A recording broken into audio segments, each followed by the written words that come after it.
పొద్దుట ఎవరైనా మన ఇంటికి టిఫిన్ చేసే టైంలో వస్తే వాళ్ళు మనం ఏమని అడుగుతాం, రండి టిఫిన్ చేద్దాం అంటాం. అదే భోజనం టైంలో వస్తే రండి భోజనం చేద్దాం అన్నాం. కానీ భాను మటుకు పడుకునే టైంలో వచ్చిందన్న. తప్ప తప్ప నేను అన్నది తప్ప. రండి పడుకుందాం వస్తుంది, రండి కంగారు పడకండి. మరో ఒకసారి ఓయేసుకోవాలి. బ్యూటిఫుల్ డాన్స్ తో మరి మన ముందుకు వస్తున్నారు. ఒక్కసారి ఓయేసుకోవాలి.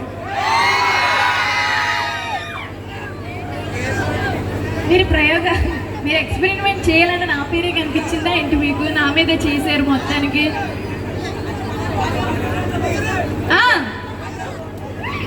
మీకు ఏదైనా సాంగ్ కావాలంటే అడగండి, మరి మీకోసమే మరి ఈవెంట్ అయితే పెట్టారు కాబట్టి.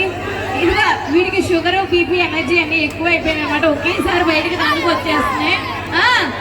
సౌండ్ కావాలి. ఓకే, ఖచ్చితంగా అంటే Roshitha sound, next song sound మాత్రం అదిరిపోవాలి. నేను చెప్పిన ఇదిగో ఈయనకి బాగా షుగర్ ఎక్కువ అయిపోతుంది అనమాట. అసలు ఆయన ఏం మాట్లాడుతున్నాడో ఆయనకే అర్థం కావట్లేదు. ఇదిగో నువ్వు ఎప్పుడైనా వచ్చిన